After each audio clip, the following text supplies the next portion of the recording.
check, mic check.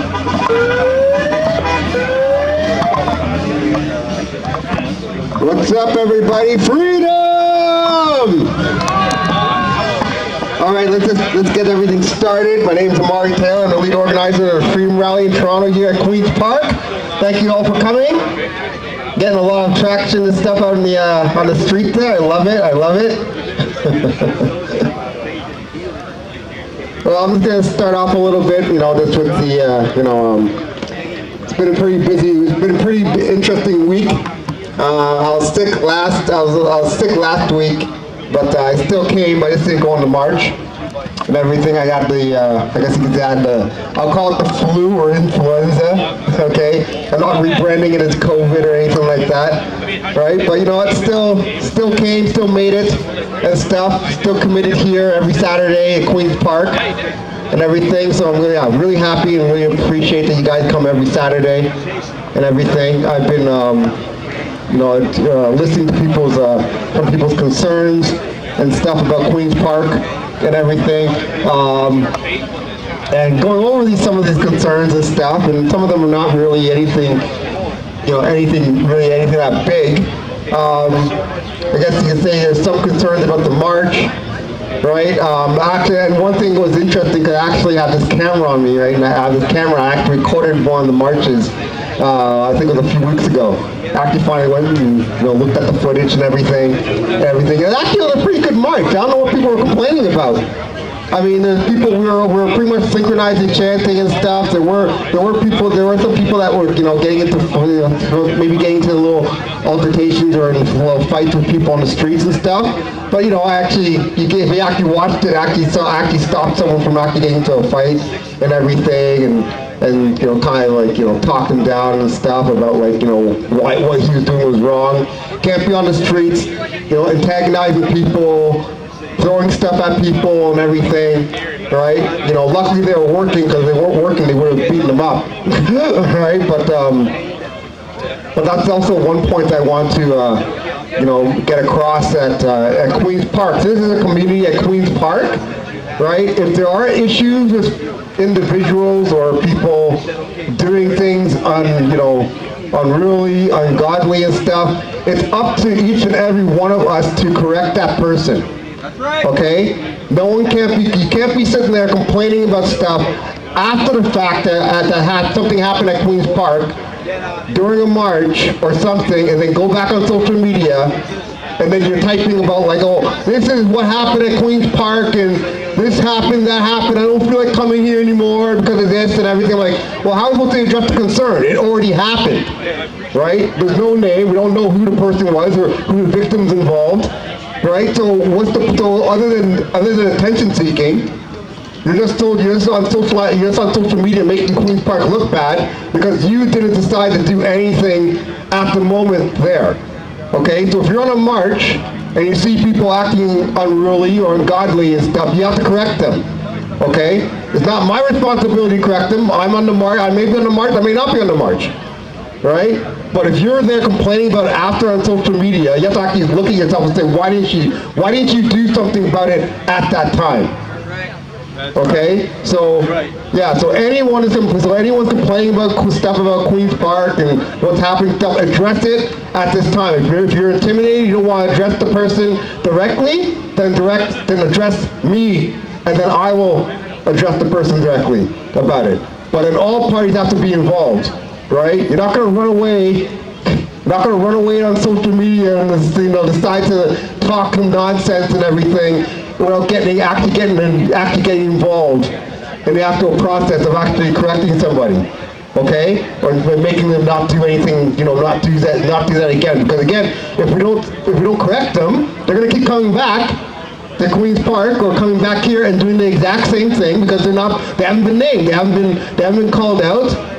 They haven't been called out, so they're going to keep doing it, right? They can see it on social media and be like, oh well, my name wasn't mentioned. No one knows it was me, so I'll come back and do it again, and I'll do it again and again and again. So we have to stop being. So as Canadians, we have to stop being tolerant and letting this stuff happen, because that's the reason why we're in this mess in the first place. We've been conditioned to be tolerant, tolerance, don't say anything, be tolerant, let it happen, and then here we are. We have governments like trying to screw us over and everything with this COVID nonsense and stuff because we let them have their way because we were tolerant, right? So we have to stop being tolerant and stop letting, start like, getting some more confidence, and men gotta start growing their balls back again. Yeah, like where are the men? Like what the heck happened here? Like what? People are acting rude to women and stuff, and then people are just guys are just like, oh yeah, whatever, freedom. So again, when it comes to when it comes to freedom, right? And when it comes to freedom and stuff, especially when they go around with freedom of choice, right? What does freedom of choice mean? Making bad choices all the time? Right? Like, yeah, you may have freedom of choice, but you have to know, you also have to know what the choices that what you're making and whether they're a bad choice or they're a good choice. So you can make the right choices. Right? Then we can actually have actual freedom because we know we're actually doing what we have to do to correct people. We actually feel safer because people are actually taking charge of the situation. Right? If everyone's being tolerant, not saying anything, then how can we be safe in a society where people just let people do whatever they want? Right? You've seen people on the streets on the news, and they're walking, and some crazy guys like on the street, right? Throwing rocks at people, banging cars and stuff, and everyone's just walking behind the cell phone looking at it. Oh, whatever. Assuming that the police is going to come at some time. Right? But where are all the men? Why are the men just walking by, letting this crazy person, just go nuts on the street? Right? We have to start standing up and actually start doing things, right, to diffuse the situation and correct people.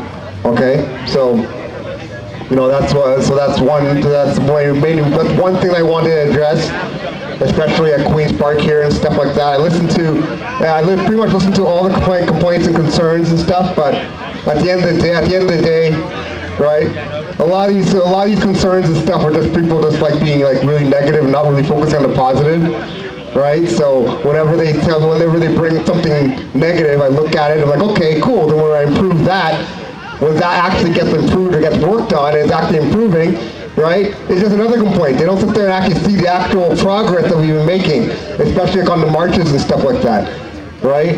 A lot of it's been like, we've been in sync. We've been like marching the same chants and stuff like that, recording with the video footage I recorded and stuff. It's actually being really good, right? So, yeah. Can I say something for a couple minutes, Omari? Can I say something for a couple minutes? Okay. Actually, I'll get to you in a second. Because I want to get going, so. Yeah, but I have other speakers coming. Well, then I'll have to. Talk about our rights. Yeah. So, anyhow, just want to get that across. That congratulations. Thank you for coming here. You guys are doing a great job. Right? You're keeping the pressure on. Right? There's something that we're being looked at exactly as you can see right here. Right? So if you can make it to Queen's Park, right, please come, right? But if you can do a protest elsewhere, or you're going to take the time to do a protest in your own community or whatnot, then yeah, please do that. I'd rather you be doing that than being here. But if you're not doing that, then yes, please come here, right, and stuff. But what we have to be doing is definitely encouraging people to start doing protests outside of Queen's Park and getting the message across. Because it's simple. It doesn't have to be just Queen's Park. You have flags. You see a lot of Canadian flags out there on the street there. If you're in your local area and you're doing the same thing, putting flags out and stuff, people are going to notice you, right? And people are going to know what it means. Yeah. So again, like we have to start like this. We have to start being more proactive and stuff, not just focusing on chasing the world through one protest, right? I'm not your savior, right? We're not going to save Toronto and Canada just through Queen's Park. Right? We need to get more. We need to get more awareness happening across Canada and getting more people to step up and start doing protests and stuff. It's not hard, right? Speakers. You don't need all the speakers like I have and everything, right? But you can rent this stuff yourself, set up on a corner, and just start talking, right? So again, it doesn't have to be here. It could be anywhere. Okay. All right. So that's enough for me for right now. Thank you for coming. All right. So